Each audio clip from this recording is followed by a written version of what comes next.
So just give me a brief about this transition from what was a specialized institution to a university, sir. So the thinking was that you have to consider the fact that technology is playing a role in many areas actually. Beyond just, while training people to be leaders who will go out and do tech work, technology can have an influence in many other areas. So how does one use technology as a core in some sense and build out a multidisciplinary university where we add other things as we go along? So initially we have added law primarily because there is a strong overlap between technology and law. That's what we think. Like, for example, how do we regulate AI is a big question that everybody is asking now, right? Or, how do we use AI in law, right? How do you speed up the legal process? And similarly, the next thing we will do is finance. We will start something in finance. So again, there is a strong overlap, as you can see, between tech and finance, like fintech and so on. But AI is playing a very big role in finance as well, right? Like, how do you, for example, vet clients for credit using AI, for example, lending using AI or something. So there are many areas where we feel, even humanities, if you take, for example, this whole world of digital humanities, right? How, technology is already transforming, I would say, but it's going to transform many areas. Like science, computational science, for example, is a very strong area in the institute as it is. We have an ICT with a minor in computational science. So we have faculty here who build digital twins and do all these kind of things, which are in computational science. So they do large models of physics experiments and so on. So the question really is, how do we take tech and apply it to science? The future of science is going to be where AI and science, in some sense. So the idea, this is to create a multidisciplinary university of slightly different kind from what you traditionally see, where people they have many disciplines because they simply need to have those disciplines. But we are thinking about it in a somewhat more organic way. How do we take our existing technology capabilities and apply it in some sense to add value to other disciplines? That's the way we are looking at it. Sir, I've always noticed that, there are B.Tech colleges and there are B.Tech colleges, there are B.Tech universities and B.Tech universities, there are all kinds of things, right? But somehow DICT has always been a very strong institution for ICT, computer science and technology. And that's where you were. What makes your academic model, because you're also offering a B.Tech in a certain sense, if you think about it, right? But you somehow position yourself very, very differently in a certain sense. How is it so different from conventional engineering that you've got positioning, and also in terms of student outcomes, you've been so different? So traditionally the idea was that we should train people for the world of telecom. When it was set up by Dhirubhai Ambani, those days so when you look at the world of telecom, you understand that in order to make a good telecom engineer, you need to have knowledge of hardware, you need to have knowledge of software, you need to have knowledge of communication, and all the social aspects that go into deploying telecom and so on. So humanities. So it was a strong blend of all these disciplines that came together right from the beginning. So the focus has always been, while we look at research very seriously in the institute and take inputs from there and so on, the focus has always been how do we create engineers who are hands-on, very hands-on, and who can go out and do things. So when we have maintained it over a period of time, of course, we have expanded beyond telecom, started looking at areas like VLSI, building software systems, complicated or distributed software systems. More recently, looking at high-performance computing systems. And now, with the advent of AI, we are also looking at how to build AI systems. That's the other thing that we are. So it's always been about getting into the guts of the system and trying to understand it, and training the engineers to become prepared to build things. So that's the way I think fundamentally. I would not say that we're very different from other people. It's just that the emphasis is very strong on this. And if you want to build people who are very good at building things and then remain good at building things, that you got to focus on foundations. Only through foundational learning. If you know your foundational, if you have a foundation that's very strong, then not only are you able to build whatever I tell you to build today, but tomorrow if I ask you to build something else, you can work back. You can go back and look at your first principles. You can work back. So there is a strong emphasis on building foundations here, which also means that we need quality talent to come in people aren't at a certain level of quality, they're not going to be able to absorb what we're teaching. So that also is important. Sir, it's very interesting you use two words, foundational concepts and first principles, right? And Elon Musk, Jensen Huang, all these people have said that, go back to your pure sciences, go back to physics, mathematics and all. Increasingly, all the ICERs, the ISC and all who were earlier dealing with math as a pure science have now started a B.Tech program also. Right. So what is your take about a student making a choice between B.Tech with something and BS with mathematics and something? So, it depends on, a lot depends on your own orientation. Right? Finally, the student has to see the college or institute as a platform, actually. I like to say that, we should not be preparing people for jobs. Though, of course, finally, it comes to that. People finally do look at it like that. But that's a very narrow lens, I think. People have to see the institution like DICT as a place where you pick up skills and you kind of discover, to a large extent, you discover yourself. You find out what you're good at, what you're interested in, and so on. So these kind of things. So if you have an English, I personally, when I did my BTech from it. When I was doing my BTech, I had a strong interest in maths. So I spent all my time practically learning maths and algebras. Every semester I registered for a maths course. So that's how I see, we should give the opportunity for students to learn different things when they come into the institute. And then as they learn, they figure out what they're good at, what they like, and so on. And so if a person is inclined towards maths, they should pick a course which is kind of oriented towards maths, I would say. And we have a way in which to blend. Like, for example, we have a maths and computing program. So if a person is more oriented towards maths, then they can take maths, they can learn a little bit more maths. At the same time, they learn the applied parts of maths, which is optimization, which is, things like that. Building, modeling and simulation, those kinds of subjects. So learn some theory, learn some applications, and then you get ready for the job. And I find people who finish math and computing here are getting jobs just as good as anybody else, right? So they also end up getting good jobs. No, I saw that, sir. So my question is again, I'll try to dig deeper because this is becoming a bigger challenge for a lot of students. Much of what BTech is likely to teach now, and I'm not talking about you in particular, but generally the BTech colleges that we have in the country, they're teaching something where the student, when they graduate in 2030, it might be not so relevant. Not relevant, yeah. Especially with AI. Yes. Exactly. And that is where this question comes in, saying if you're very strong in your first principles, foundational concepts of mathematics, physics, science, and those kind of things, you'll be resilient because you'll be using that learning to adapt yourself to what is coming up next. So your take on? Yeah, absolutely. You're right. You have to understand also that it's not just about learning maths. It's about the fact that when you start learning maths, you learn to think differently.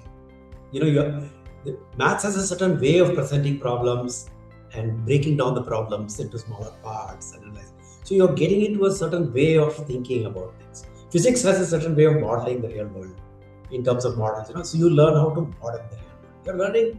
You're getting some real life skills actually when you study some of these subjects. And these skills, whether you have AI, you have all these things, these skills will survive, I think, right? So that is how one has to see it.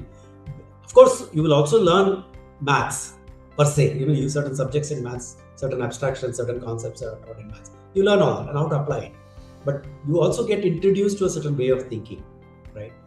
So when you do maths or you do computational thinking is a subject that I have taught personally many times. So how do you think about things using this lens of a computer, right? Computer is a target, but unless you can process information and data and things that are going on in the world from the lens of how do you break it down into small steps and then organize the data in such a way that you can process the data in a certain interesting way, and then you can calculate which, if you have two different ways, whether this way is better than that way. There's a method of doing it and so on. So these are all skills that you learn when you get into the subject. So the subject itself is one thing, but it is this meta thing, right? This way of thinking, right? That is what we're infusing into people. So critical thinking, I think, is people have to learn to think. One of the dangers of AI, I feel, is that people are going to stop thinking. I really am afraid of that. right? I'm with you on that, sir. So Hmm. I'll still dig deeper because I think this is very important for the student community also, sir. Hmm. Because I've been exploring this thought for a long time, Hmm. speaking to everyone on this entire thing about given an option between doing BS math and something else. Because let's assume for a moment a student is good at math and he is not scared of math, right? To begin with, right? So given an option between tier one BS math and not a BTech program, which is what traditionally Indian parents drives to children to. So BS Mathematics, where it versus a tier two BTech computer sciences. How would you deal with the situation? I would, whether it's math or not, I would always go with tier one, regardless of anything. Okay, it doesn't matter what you do. You should always go for a better institution. The reason is, in a better institution, they aim for excellence. Good institutions aim for excellence. And one way they aim for excellence is by getting excellent people to come out, whether it's faculty or students or whatever. And you get a chance to be with other people who are excellent. And that rub off, you can't get in any other place. So I would always vote. In fact, whenever people ask me for the advice, I say, it does not matter whether you do metallurgy or what you do, pick an institute which is going to be good institute, because in that institute you will meet people who are really good, whether they are professors or other students, and you get access to resources, and after you go there you can learn whatever you want actually. So I would vote for, since you asked about BS Maths and so on, I would vote for going to a tier one institute offering good maths program. Doesn't matter really what you study.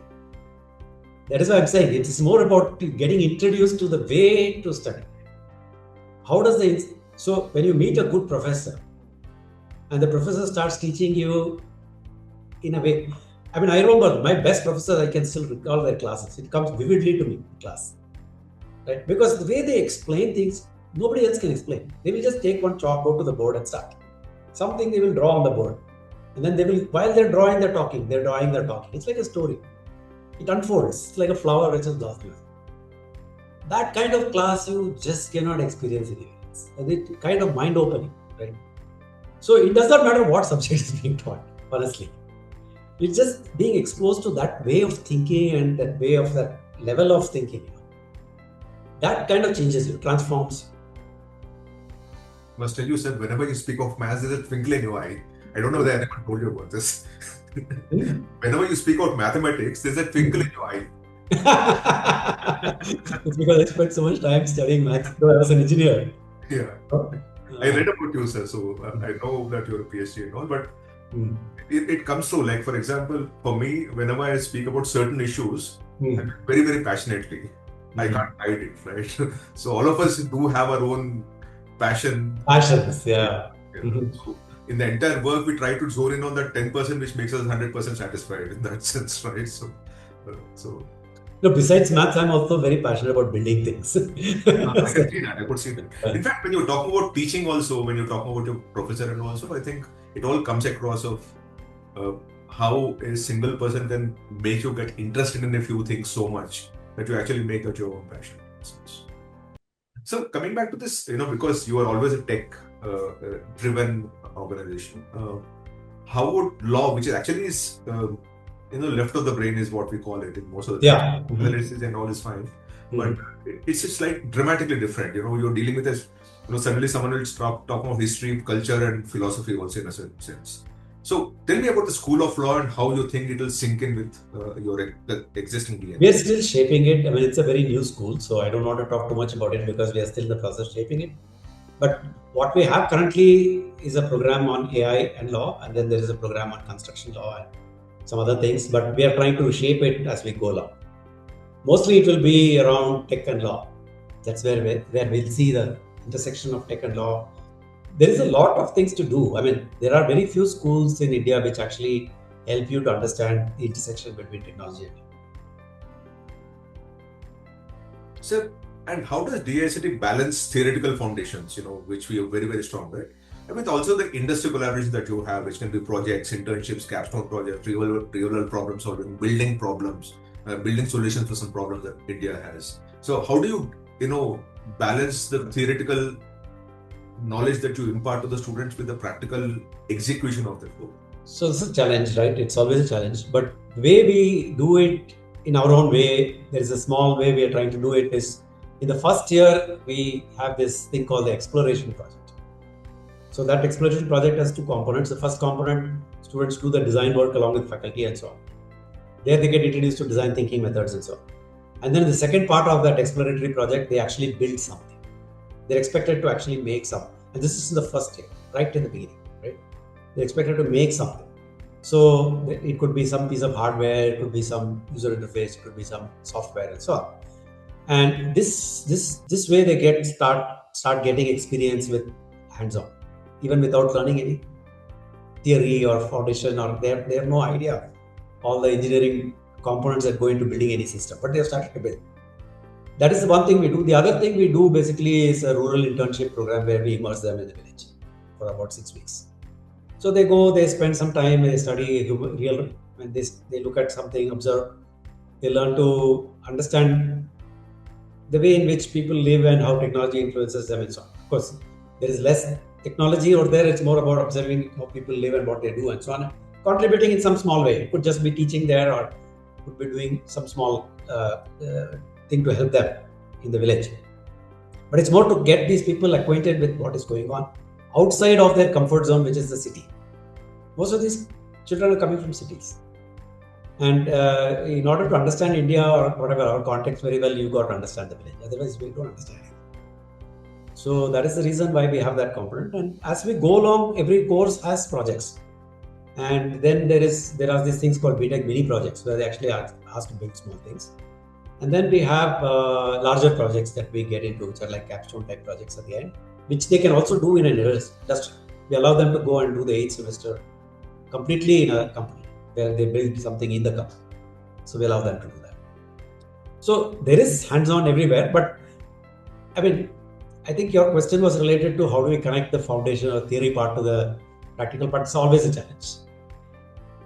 I've found, at least since I've spent a lot of time in the industry as well, that there is not that much of a connect. I mean, trying to make a connect artificially also doesn't.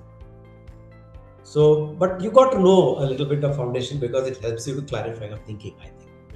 But do you think a longer internship period would make that connect deeper? Because industry, like I come from the industry, where someone sends us 2 months, 3 months, we don't take them because it takes 2 months to even make them understand how we work. That is true. So we have 6 months, and yeah. some people say that you need a year at least in the industry. But I mean, it's very challenging to get all the credit requirements that we need to do within a time frame. But actually, strictly speaking, it is possible. We have this new curriculum we are putting in place this year, 2026. It will be possible for a student to finish all the coursework if they go faster in 6 semesters and then spend 1 year in the industry. It's possible.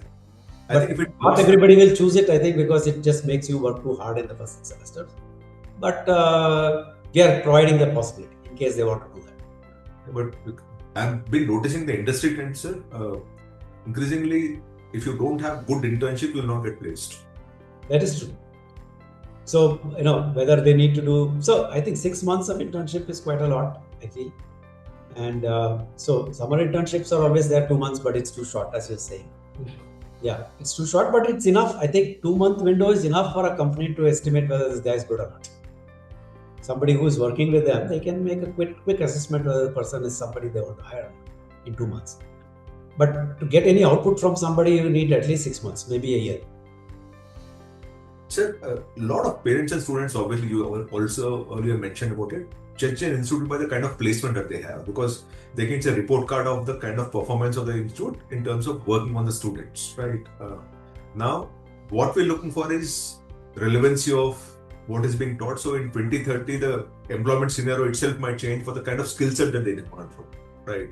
So the adage that mutual funds and stock market say that the past performance is not necessary would definitely come true, at least in the placement cycle, for students who are getting in now and graduating in 2030, because they're looking at 25 data of placements, which, got in 2021, right? So what do you advise students and parents of what they must look at beyond placements to judge an institution? So I would say, we keep saying with a lot of pride that a lot of our alumni are entrepreneurs. So we have 100 people who have set up companies that are very significant. In fact, a lot of our alumni are hiring from us. They have started companies, and those companies are hiring our engineers now. So that's for an institute to be able to generate people who can go out and create companies, I think it's not. That is something that we should look at. That's something that every parent should look at, student should look at. Does the institution create that kind of context and environment where people go out and actually are able to create companies of their own? But beyond that, I think the thing is not so much about whether or not the alumni from here have got a job, but what have they been able to achieve in their life subsequent to getting a job. So if the institute is very recent, then it's very hard to figure this out. But since our institute has been around for 25 years, it is easy for somebody to go around looking and seeing what are the DIICT alumni doing now. Right? Somebody is the CTO of a large consumer electronics company. Somebody is a CIO in a large multinational something or the other. Somebody is doing something in an Indian company, is doing this. Somebody is head of product development. So where are the people going after they finish in 10 years or 15 years? And that tells you in some sense the kind of quality of people that we're producing. Of course, this requires you to have a much longer horizon. You can't just look at it over 4 years. Much longer horizon. Our institute has done well, I would say. I mean, not as good, I would say, as some of the leading IITs or BITs or something like that, because they have been around for many, many more years, right? They've been there for 50 years or more, and we have been here only for 25 years. Let's give us another 25 years, and we'll probably be in the same level, I suppose. No, I think you'll be better than them, sir, because the quantity of intake is so much that they will also falter. Whereas the quantity of intake has been pretty contained as yet. At least till now, I know that it's been pretty contained. So we will keep it like this. We are going to keep on taking only about 500 to 520. In which case, you have chances of failing as compared to them, sir. Because I've noticed, you talked of alumni, sir. I do map the alumni of all the alumni of all institutions. In fact, recently I've done a story about how the last 30 years JEE toppers have done in their lives. So, I saw that video. It was a nice video. Very good. Yeah. And there I said, I think following on your video, I see other people have developed similar video. Yeah, I've seen that. But what was interesting for me is the 1990 to 2000 batch, which went into research and higher education. They 7 of them went into research. 2010 to 2020, everyone went to hedge funds. You actually finance, I'm not surprised in a way, because there is a strong relation between technology and finance. Actually, if you find that going to finance allows you to make money very quickly. But I'm saying, sir, education was like, when I look at you, I'm sure, I've seen your profile where you were a director in a few companies and all. Commercially, there will be a lot of opportunities, sir. But a person who's interested in research will do research, sir. That is true. Research is demanding, no? See, one thing is that research takes up a lot of. It's a difficult discipline. It's not easy. To do good research is very, very hard. No, so given the fact that people are getting such phenomenal salaries elsewhere, to sacrifice all that and get into research where potentially you may not get that. You may earn far less, right? It's a sacrifice in a sense. But people do choose it. They choose it because it's committed. It gives you joy. There's no replacement. It gives you such joy that there is no replacement for it. Exactly, sir. So, again, some of the professors I know who are working in IITs, and including yourself and all, I can take at least about 100 of them who I can name, who will get a 10x salary if they were to move out of academics to industry. They don't do that, right? Because there is something that they enjoy which they don't want to give up. Like a friend of mine was the CEO of a company, moved out and became an academic. He earns 1/4 of the salary, but he's very, very happy. Correct. So, researchers and faculty, academia are a different breed altogether. So they live the other thing is that you run into somewhere you're flying and some student comes and says, you taught me this something so many years ago. There is no substitute for it.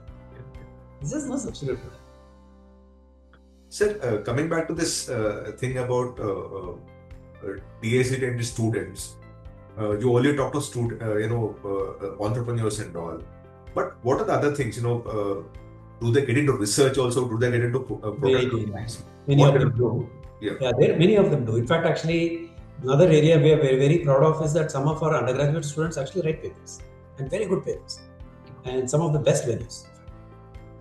So we do a fair amount of undergraduate research, on par with some of the best institutes in India, actually, I would say.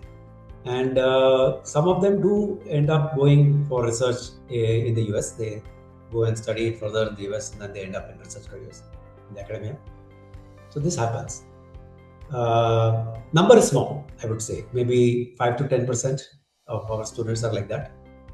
Majority of the students still prefer a job, yeah. No, which is what I expect. About 5% in research, about 5% in entrepreneurs, 90% go into the jobs. That's good enough as a success metric. Yeah, that's correct. Because not everyone has the ability to take that independent call. It's possible. Sir, can you tell me more about Spark, the supporting pedagogy association? That? So we have this teaching learning center. It's just recently formed, a few years ago. And the idea here is to see how one can take best practices, teaching practice, pedagogy practices, and then kind of get other people to adopt it. That's basically the idea. Also there is, tools are playing a big role in education these days. AI especially is playing such a huge role now in transforming education, I feel. Sometimes I wonder actually whether we need teachers at all. Though I said a little earlier that a good teacher can spark, create innovation and all that stuff, and change your mind. But once in a while you can do that. So you can give these kind of lectures, which kind of transformative lectures can be done. But majority of the times, the kind of things that you're teaching the student can easily get from a video somewhere. Much better recorded with better faculty teaching it and so on. The same content is available to them. So given that context, what are we really doing actually? This question comes. And the answer is that you have to use the classroom as a place where you can experiment with students. I've tried this in IIT. When I used to teach in IIT, it used to be all like that, and here also I'm trying that. You have to treat the classroom as a place where you can actually, it's a laboratory. You have to think like that, where you can play around with ideas with students, right? And through that process, students learn. That's how one has to think about it, right? So this you cannot replicate through video, static video. It's not possible actually to replicate. So they have seen, if you can get, so the flipped class concept, right, where I taught an entire course in this model actually, where students would, see all my videos and come to class, and then in the class we'll just do problem solving. So this is a pedagogy innovation in a sense. I have taught this computational thinking course, which is now in an online degree in IIT Madras, where the entire course is done where two of us sit across a table and we're playing with cards. That's it. The whole course is like that. So these are examples of pedagogy innovation in some sense, some completely different types of teaching. And there is a need for it today because the information is so readily available. So I guess the idea of starting Spark is that people experiment with things and then they're able to share what they are finding from their experiments with others, and others also practice or try out their own experiments and then they share. It's in an early stage, I would say. I will not say that major things have come out of Spark yet, but we have started it. Let's see where it goes. And can you also tell me about this Dhirubhai Ambani Center for Entrepreneurship and Incubation? So it was set up some time ago with the idea of incubation. We have changed the name. I'm now calling it Dhirubhai Ambani Center for Entrepreneurship and Innovation. And the way I see DCEI is it is the bridge between the institute and the industry. So my thinking goes like this, that we should not be seeing, the institute should not be seeing looking at the industry as a place which just hires our talent. And we should also not be looking at the industry as a place which just hires our talent. That's the wrong way to look at industry actually. So there is a process of co-creation between us and the industry which is possible. So if we can think about the industry as a place where they not only come to us for talent, but they also come to us for know-how. They give us problems to solve. We work on the problems along with our students. And so there is a process of continuous engagement going on between the industry and us. That helps the industry to find people who are ready for the jobs. It helps us find problems which are more meaningful. And overall, it improves the overall thing, right? So, unfortunately, this institute industry, everybody talks about it, as far as I know. But to make it work is not that easy, right? So, I see DCI as the bridge to make it happen. You need something in the middle that can actually make this thing happen, the glue. So, in DCI, we will let the industry come and give projects to DCI or state certain things that they want. And then DCI will basically, along with industry money or its own money, will basically then figure a way to do it with its own staff. So I had some experience of trying this out in IIT Madras because I'm on the board of this thing called IIT Pravartam, which is trying all these kind of experiments. So, so I see this really as a bridge between us and industry. And without it, it does not work, I feel. And there are many angles to it. It has executive development program, it has consulting work, it will have, of course, incubation. It will have startups because I don't see innovation as simply being a mechanism which is done through startups, because startup is a very limiting way of looking at innovation. Right? Companies need to create new products. They have to introduce new products. They have to think about things differently. They have a problem which they need urgent problem to be solved.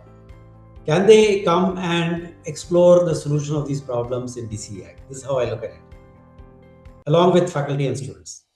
So it's a co-creation space in some sense. It's a place where people can, try out different ideas and see what works. Dhirubhai Ambani is the first entrepreneur of India. So. Oh yes. Not just that. So Dhirubhai Ambani did two things. One of them we are not doing here. Yeah. One is entrepreneurship. The second is scale. Yeah, scale. Yeah. We all do things at scale. Everyone who starts with no money in the pocket is entrepreneur. In which case, Dhirubhai Ambani started with no money in his pocket. Correct. So when you look at it, then the way he scaled up and the way he built an empire, it's massive. So now just tell for the UG students, what are the programs that you offer and anything that you want to talk about? So there are multiple UG programs we have. So we have actually, the traditional program is our ICT program. And then we have a minor in ICT, which is ICT with computational science, which is basically focused, you can say, broadly on high performance computing, learning how to use GPUs and so on, that kind of stuff.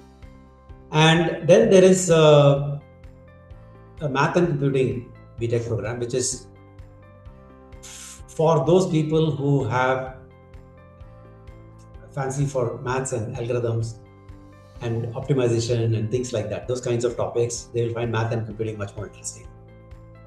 And then we have electronics and VLSI design for those people who are interested in hardware. So it has two components. One is embedded systems, the other is VLSI design. And we have started this year 2 new BTech programs, both of which are around AI. Though one thing we have consciously decided to do is to introduce AI across all our programs. So we have machine learning as a core course for everybody. And we are going to introduce an AI minor, which will also be open to everybody. But we are opening 2 programs, new programs, which are kind of AI focused because building AI systems needs a certain bent of mind and a certain way of doing things. So we have started 2 things. One is called computer science and AI, where people will learn the deterministic way of programming, which is computer science. And they will learn this new method, which is neural network or non-deterministic or probabilistic way of doing things, which is AI. And then there is another program we have started, which is called Electronics and Communication Engineering with Artificial Intelligence, which is focused more on building electronic systems which take advantage of AI and do things, right? That is the other program in BTech we have started. Besides that, we also have a very interesting 5-year dual degree program called BSMS, right? BSMS program, where people can exit after 3 years with a BSc, 4 years with a BS, and 5 years with an MS. And there again in 2 streams.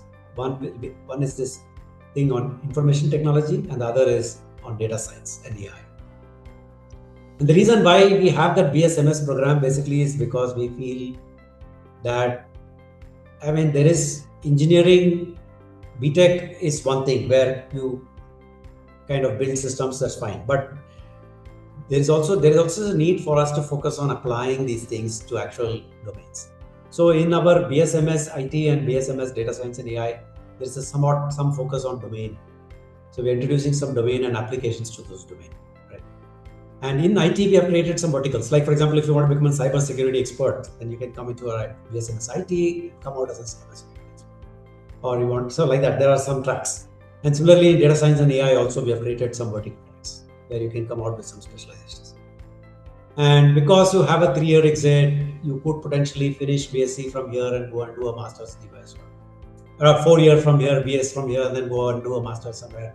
So you have many alternative pathways to get out. And we will build these linkages with other universities also as we go along. We're creating a very flexible NEP, along the lines of NEP oriented system.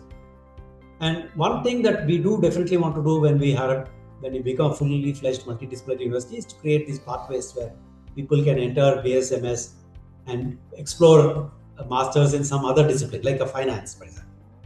So they may want to do a BSMS, they may start with a BSMS in IT or data science, but decide, oh no, I would rather have done a finance. Then they can branch out into a master's in finance. So all those pathways will become available as we go. Because I know that a part of your students also come from Gujarat for the reason that you are. Is there anything that you do specifically to help students from all over the country? Because I know you offer scholarships based on JEE and all, right? So what do you do specifically for students of great merit which are all over the country, and how do you attract them into the institution, whatever? So we have a scheme where we admit toppers from other states directly. They don't need to pass any exams. They can come directly and get admitted. So for toppers, we have that scheme, and scholarships fully subsidized in some sense with full scholarship. And then we also have schemes where we admit students, female students, because we don't want to increase the count. We do have actually our strength female girls boys ratio is not too bad. We have about 15% girls, but still we would like to increase it. 30%. We would like to increase it. So we have actually also some special scholarships for girl students from other states. And how is the placement scenario at the institution? So it's good. I mean, majority of the students get placed.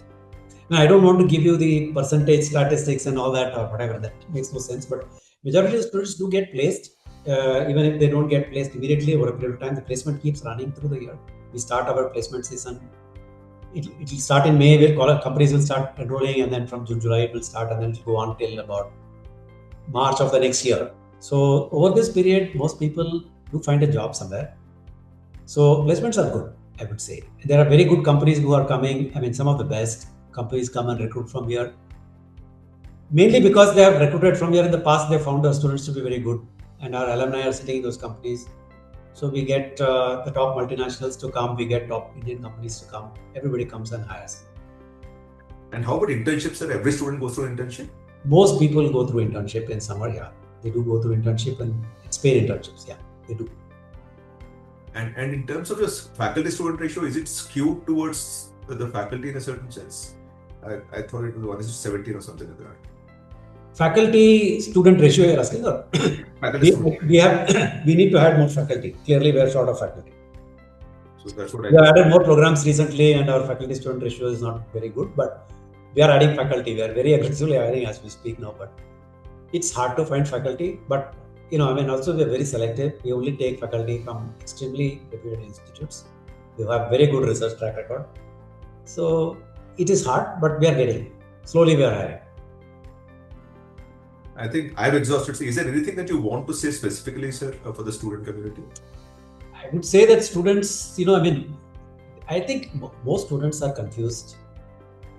And I would be confused if I were a student today, right?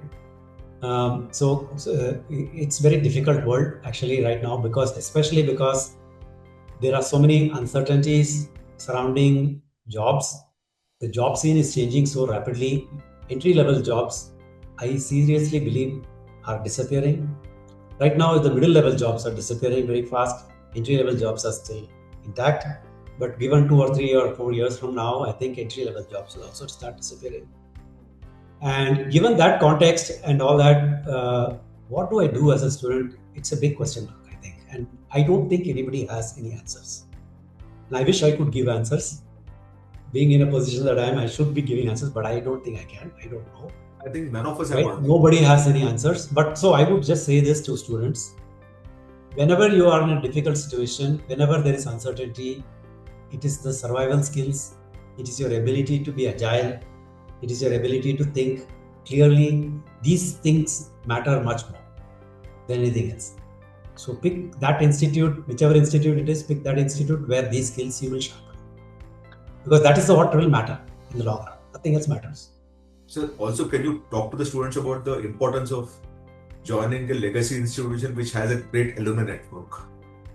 So alumni network makes a big difference, because if you ever need to talk to somebody who has your interest in mind in some sense, it is the alumni. The alumni, they have, all alumni of an institute, they feel very fondly about the institute. They have some kind of a bonding, an attachment. Of course, you spent 4 of the most formative years in the institute, so clearly, and they stayed in the hostel and all. That creates a very specific and very, very, very special kind of a bonding with the institute. So they have, so therefore, another student who is coming out of the institute, they tend to treat them like their children or something, okay, whatever, so, like a little brother or something. And so they give you advice which is very, very credible advice. And they will point to you the kind of pathways that you should take, which are meaningful pathways, rooted in actual experience, because they have spent time in the industry and all. So that network is very, very valuable. I don't think it comes that easily. It's very hard to get that kind of access to alumni and all that. To get access to people whom you can consult, it's not easy at all. So it is a very important factor, yeah. And legacy institutes, as you pointed out, will have that. So, which is what typically said when I go out for counseling sessions, I make it a point to talk about the importance of alumni. If you go through your own conversation just now, good alumni will ensure that placement also happens, because they are sitting in a position in some other company. Your alumni which is starting their own company also will come and recruit. So there are a lot of things that happen. Right. So it shows, it's a matter of that the alumni is willing to risk their own credibility. They're working for another organization after all, right? So if they recruit wrongly, their credibility is at risk in that company. That they're willing to come back to the institute and recruit from that institute is a sign that they think that this institute is doing well. It's a kind of an endorsement in some sense of the institute, right? So we love to have that. Of course, alumni also give you feedback. We try very hard to, we are very conscious that we should keep our alumni engaged in our curriculum. So we keep asking them to give us feedback about our curriculum, courses, are they okay and all. Even recently, even last year, we have gone through so many rounds of interaction with alumni, and they gave us so many useful inputs, which we incorporated in our curriculum. All the revisions we did recently, we have taken their inputs into account. Hopefully, this helps us to shape the program better. To some extent, it will help, but curriculum is a kind of scaffolding that only helps to some extent, right? Eventually, no institute can do a perfect job here, I'll tell you. You have to see the institute only as a way by which you're getting access to some resources, you're getting a platform, you're getting a chance to explore, you're doing these things. It is ultimately up to the student to make use of the platform. That's all we can do. I think that ends my part of it. So anything that you want to say, please feel free. No, this was good. This is good interaction. Was really good. It was. I always want to talk to you. In fact, it's just that I don't travel so much, sir. There's so much of work within Delhi. So we are a company of about 450 people working here in this company, and my job is to ensure that I pay them salaries in the first of the month. So I'm slightly involved. As an influencer, we are responsible for about 500 people who go through the portals of this institute. For you, it is 5 lakh or something. I don't know what the number is. It's some incredible number of people. Our sessions is 20 million a month, sir. Our sessions almost 20 million a month. With Gemini coming in and with AI and all, discovery platforms are commoditized also. Yeah. There's another challenge one has to deal with at this point as we speak. So it's chaotic, right? It's really chaotic. But, one other thing that I think the students might want to know is that, look, I mean, people pass JEE and all that, they get some rank. Let's say you got 20,000 rank or 15,000 rank or whatever it is, or 10,000 rank or something like that, and then you can calculate your percentile. You're at 99 percentile, something, I don't know, whatever it is. You're among the best of the best in some sense, the pick of the pick or elite of the elite or something, right? You're among the best. Now, are you going to remain like that? See, I mean, that you pass that milestone once does not mean that you remain there. I've seen a lot of people, when I was in IIT also, I've seen a lot of people, they fall off from there very rapidly, right? It's not that you can, to maintain that edge, right, which you got an edge, you got an entry. But to maintain that edge, you have to continuously be vigilant. It's a continuous process. It's not a one-time thing. It's not that your journey is over just because you got something in JEE, you got entry to some institute, it's over. It's not like that. Right? Well, I think all of us in our lives, we need to keep at it and keep growing from wherever we started. If we stagnate, then we die. You die, absolutely die. And then, just like this IPL, what is happening, right? And all that. I mean, you can see that people are nibbling at your feet all the time, right? You slow down, somebody else will catch up and go ahead. That's all. Different world altogether. I wish it was slightly slow paced, honestly, personally. No, it is not. It is not. Unfortunately, it is not. It is stressful. So it doesn't But give at you. the same time, when there is a joy in it also. See, I mean, there is, as long as you see this as a, as an imposition. That's why we discussed earlier research also. If you see this as an imposition, if you say, oh, I have to do PhD because it's necessary for me to get a job, you will hate the hell out of it. You will not like it at all. But if you see this, similarly, this journey through institute, JEE and going through institute, finding a job, if you see this as an imposition, oh, I have to do all these things. If you see that then it's a problem. But if you see it as a joyful experience, okay, I'm learning something, it's really fun. Yeah, right? If you enjoy, then it's no longer work. It is that good to do. Yeah, it's that kind of sweet spot where you're kind of flowing with things, right? Thank you so much for your time, sir. Thank you so much for your time.